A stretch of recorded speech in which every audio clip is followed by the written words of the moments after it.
দিকে দিকে বন্যা পরিস্থিতি, যে ছবি টিভি9 বাংলা আপনাদেরকে দেখাচ্ছে, কারণ বেশ কিছু জায়গায় ভারী বৃষ্টির প্রভাবে, নিম্নচাপের প্রভাবে বাঁধ ভেঙে গেছে এবং সেই ছবি আপনাদেরকে দেখিয়েছি কি পরিস্থিতি হয়েছে সেখানে। মাস্কট স্পিন কন্ট্রোল ল্যাবের পরীক্ষায় এটি প্রমাণিত। কেয়াসেট আলোপেক্স পেন্টা অ্যাক্টিভ নতুন চুল গজাতে সাহায্য করে, চুল পড়া বন্ধ করে। কেয়াসেট Alopex penta active 10 hair fall প্রবলেমের একমাত্র সলিউশন।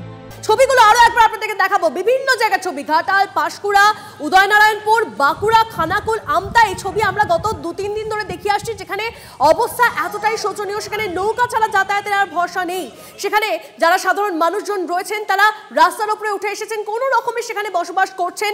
তারা কেউ কেউ অভিযোগও তুলছেন যে তারা ত্রাণ পাচ্ছেন না। আপনাদেরকে ছবিটা একবার দেখাচ্ছি, ঘাটাল, পাঁশকুড়া, উদয়নারায়ণপুর, আমতা, খানাকুল, বাঁকুড়া, সমস্ত জায়গার ছবিটা আপনারা দেখুন। সেখানে একাধিক জায়গায় এই পরিস্থিতি হয়েছে যে সেখানে সাধারণ মানুষজন তারা রাস্তার উপর উঠে আসতে বাধ্য হয়েছেন এবং সেখানেই তারা থাকছেন। তবে তারা একটা অভিযোগ করছেন, আপনাকে জানিয়ে রাখি, ত্রাণ নিয়ে ক্ষোভ তারা উগড়ে দিচ্ছেন। আমতার ছবিটা আপনাদেরকে দেখাই, আমতার প্রায় 7টি গ্রাম পঞ্চায়েত প্লাবিত, ঘরবাড়ি ছেড়ে ত্রাণ শিবিরে আশ্রয় দুর্গতদের। এই পরিস্থিতিতে ত্রাণ নিয়ে ক্ষোভ বাড়ছে, এলাকায় ত্রাণ এলেও দুর্গতরা পাচ্ছেন না, এমনটাই অভিযোগ। তিরপুল থেকে কোনো সরকারি জিনিস আমরা পাইনি, আমাদের এক কাঠা জমি নেই, আমরা সেই সব জিনিসগুলো আমরা পাচ্ছি না। এখন তো মন্ত্রী ত্রাণ দিল, আপনারা পাননি? মন্ত্রী ত্রাণ দিলেও পাইনি আর মন্ত্রী না ত্রাণ দিলেও পাইনি, পরিষ্কার কথা। আমরা 4 জনেই পাইনি কিছু, আমরা ফিরে যাচ্ছি বাচ্চা কাচ্চা নিয়ে। আমাদেরকেই স্যার ডেকে এলো, আপনারা মা আসুন, এই পাশে জল আপনারা বাঁধে আছেন, আপনারা আসুন, আসুন ওই রকম। আমতার মতন একই ছবি আরামবাগেও, সেখানেও ত্রাণ নিয়ে পক্ষপাতিত্বের অভিযোগ। ত্রাণ না পেয়ে পঞ্চায়েত সদস্যকে ঘিরে বিক্ষোভ দেখালেন মহিলারা। আরামবাগ চাঁপাডাঙ্গা রাজ্য সড়কের উপর বিক্ষোভ, পুলিশ এসে পরিস্থিতি সামাল দেয়।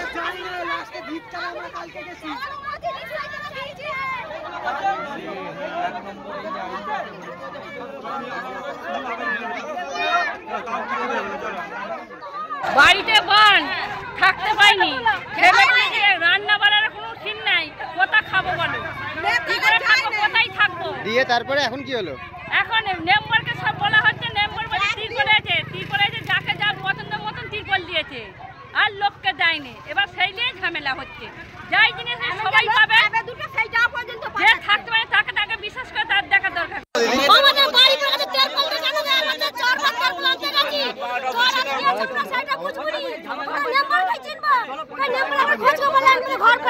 উনি কি মেম্বার? আজকে কি করতে এসেছিল?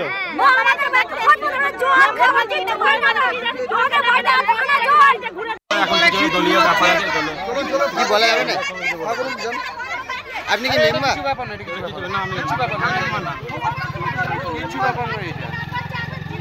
বেছে তার দলের লোককে যদি ত্রাণ দেন, এটা অত্যন্ত গর্হিত কাজ, এটা অত্যন্ত অন্যায় কাজ।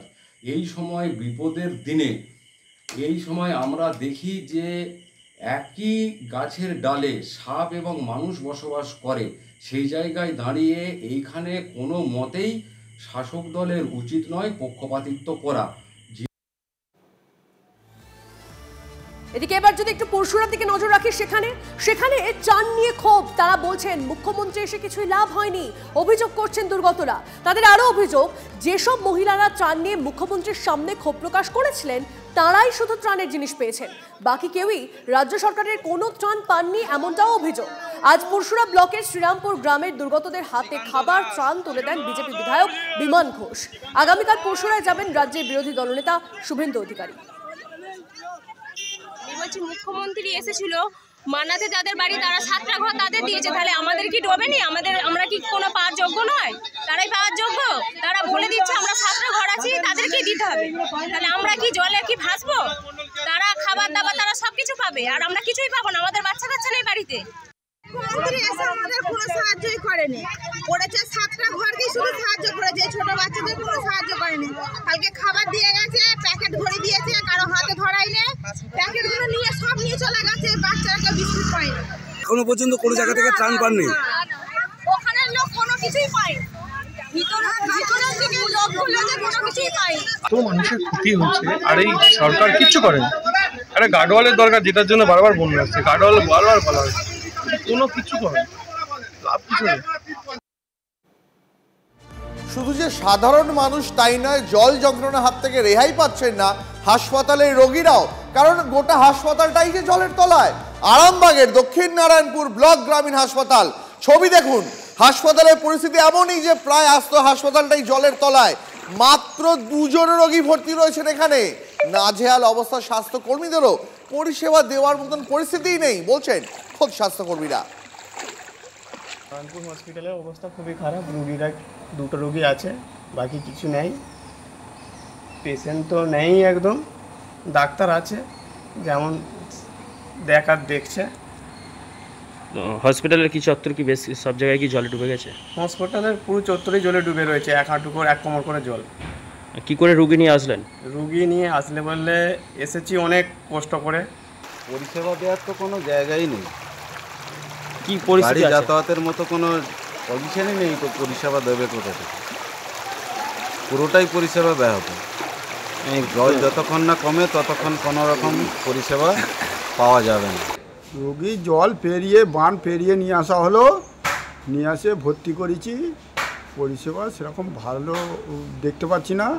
এবার চলুন আপনাদেরকে ঘাটালের জলযন্ত্রণার ছবিটা দেখাই। ঘাটাল, চন্দ্রকোনা, দাসপুরের বিস্তীর্ণ অংশ জলের তলায়, যে ছবি আপনারা দেখছেন। নেই পানীয় জল, বিদ্যুৎ। ক্ষোভ বাড়ছে স্থানীয়দের। পুজোর আগে জল যন্ত্রণার নতুন ছবি। দুর্দশা কবে কাটবে প্রশ্ন ঘাটালবাসীর। বেশ কয়েকদিন ধরে জলমগ্ন ঘাটাল মহকুমার বিস্তীর্ণ এলাকা। আর এই জলমগ্ন এলাকা জলবন্দী মানুষদের প্রশাসনের বিরুদ্ধে চরম ক্ষোভ দানা বেঁধেছে। তারা যেটা বলছেন, পর্যাপ্ত পরিমাণে নেই পানীয় জল, একাধিক জায়গায় নেই বিদ্যুৎ, প্রশাসনের আধিকারিকদের দেখা নেই। এই নিয়ে ক্ষোভ সৃষ্টি হয়েছে। যদিও নৌকো বা কখনো স্পিডবোটে করে দেখতে পাওয়া যাচ্ছে জেলা শাসক থেকে শুরু করে মহকুমা শাসক তারা ত্রাণ নিয়ে পৌঁছে যাচ্ছেন বাড়ি বাড়িতে, কিন্তু ঘাটালের মানুষজন যেটা বলছেন যে তারা চায় এই জল যন্ত্রণা থেকে মুক্তি।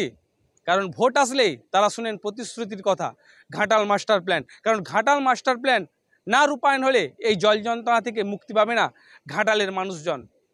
আর পুজোর আগে এই জল যন্ত্রণা থেকে মুক্তি পায় কি না ঘাটালবাসী, সেটাই এখন দেখার।